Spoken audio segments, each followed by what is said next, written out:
Selamat datang di Pojok Santai. Sebelum Anda mendengarkan audiobook ini, kami menginformasikan bahwa channel ini adalah review audio dari buku yang ada di Indonesia. Untuk membaca keseluruhan buku ini, kami menyarankan membeli buku aslinya di toko buku kesayangan Anda, baik offline maupun online. Keberadaan channel ini dimaksudkan untuk membantu Anda mendapatkan pengetahuan dari buku-buku kesayangan Anda. Jangan lupa untuk subscribe, like, dan komen. Selamat datang di Pojok Santai, channel khusus yang membahas komik dan novel dengan cara asyik. Sebuah pernikahan digegerkan dengan kehadiran seorang pemuda yang bergelar pendekar pemetik bunga. Gerangan apa yang akan dilakukan pendekar tersebut? Yuk langsung saja disimak video berikut ini.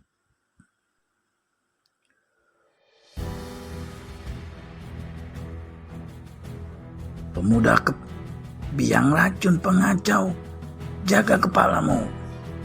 Agen Comal dengan mempergunakan pukulan gong menyerbu ke muka. Pemuda yang diserang rundukkan kepala. Begitu pukulan gong berdesing di atasnya, cepat sekali tangan kirinya meluncur ke muka. Agen Comal yang juga pernah mendalami ilmu silat melihat serangannya lewat serta menyaksikan serangan balasan lawan dengan sigap memiringkan tubuh ke kiri. Serentak dengan itu, lutut kanannya dilipat, menyongsong pukulan lawan. Secara ilmu luar, memang walau bagaimanapun, kepala tak akan menang melawan lutut. Dan adalah sangat berbahaya bagi seorang yang menyerang tinju bila dia meneruskan niatnya menyerang lutut yang keras dengan tinjunya. Namun, pendekar pemetik bunga sama sekali tidak menarik pulang serangannya. Agen Comal, lekas tarik tanganmu, teriak seorang di bawah panggung, berteriak memberi peringatan. Tapi, buak! Kasib sudah, pemimpin kesenian gamelan itu menjerit. Tubuhnya terguling pingsan di lantai panggung. Tulang tempurung lututnya hancur, kakinya sendiri teruntai-untai hampir putus, semua mata melotot, semua muka pucat, dan semua mulut melongo. Bagaimana tidak, pemuda jubah hitam di atas panggung itu merobohkan lawannya tanpa bergeser satu langkah pun. Di lain kejap, seorang lain telah melompat pula ke atas panggung. Orang itu adalah Rantas Madan yang sudah sejak tadi tak dapat lagi menahan hati panasnya. Pendekar pemetik bunga lontarkan pandangan mengejek pada orang tua itu. Kau juga mencari penyakit ya? Hadiknya. Sekali lagi, masih ada waktu berlututlah. Minta ampun, hukumanmu pasti kuperingan, kata Rantas Madan. Pendekar pemetik bunga tertawa mengakak. Hei, jangan ngaco orang tua.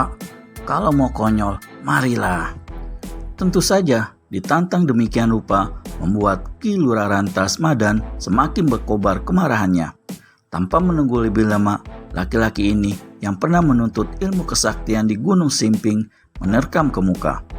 Dalam jarak 1 meter saja, serangannya sudah menimbulkan angin bersiuran yang tajam dan menerpa ke arah pendekar pemetik bunga. Yang diserang maklum bahwa lawannya yang seorang ini berbeda dengan 2 orang yang terdahulu. Tanpa menghentikan tertawanya tadi, pendekar pemetik bunga lantas mengangkat dan melambaikan tangan kirinya ke muka.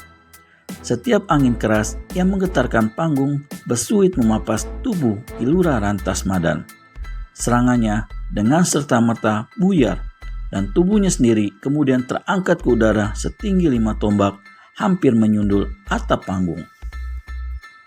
Dengan cekatan, Ki Lurah Rantas Madan jungkir balik di udara, kemudian dengan gerakan kilat menukik dan menghantamkan tangan kanannya ke arah lawan.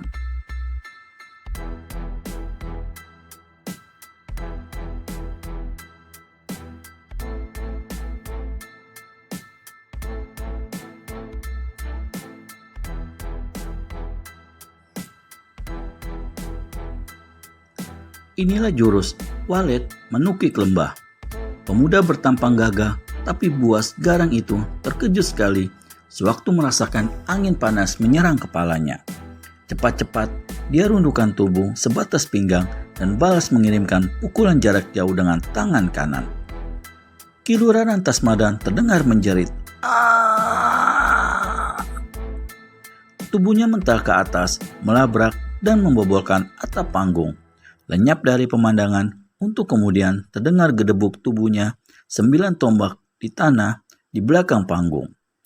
Waktu jatuh, kepalanya lebih dahulu, tulang lehernya patah, nyawanya lepas. Ning Leswani dan beberapa perempuan yang ada di sana menjerit. Bersama ibunya, manten perempuan itu hendak lari memburu ayahnya, namun Rana Wulung dan seorang lainnya menahan mereka.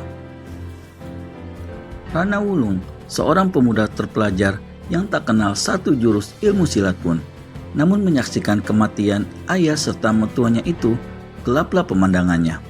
Keris perhiasan pengantin yang tersisip di pinggang segera dicabut. Ketika melompat ke atas panggung, kaki kanannya hampir tersandung. Temanten juga mau ikut-ikutan minta digebuk, teriak pendekar pemetik bunga. Kau keparat, bentak Rana Wulung menggeledek. Keris di tangan kanannya ditusukkan keras-keras dan secepat-cepatnya ke dada pendekar pemetik bunga. Udah tolol, maki pendekar pemetik bunga. Sekali pemuda jubah hitam itu gerakan tangannya, maka keris yang dipegang Rana Wulung sudah kena dirampas, jepit di antara jari tengah dan jari telunjuk tangan kanannya. Suara tertawa pendekar pemetik bunga kemudian terdengar mengumandang di seantero panggung. Kemarahan dan sakit hati Rana Wulung tiada terperikan. Dengan kedua tinju terpentang, dia menyerbu ke muka. Dan betul, bentak pendekar pemetik bunga. Masih tak melihat tingginya gunung, dalamnya lautan. Dan manusia ini segera menyongsong serangan Rana Wulung dengan tendangan maut yang mengarah ke lambung.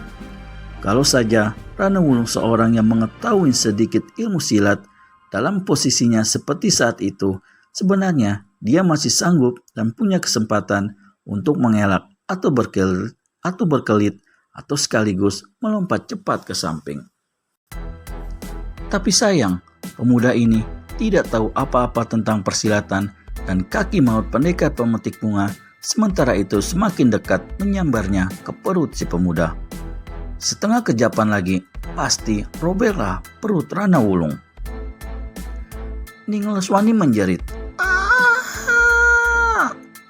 Ibu Rana Wulung juga menjerit untuk kemudian jatuh pingsan sebelum sanggup menyaksikan apa yang bakal dialami anaknya. Beberapa orang mengeluarkan suara tetan.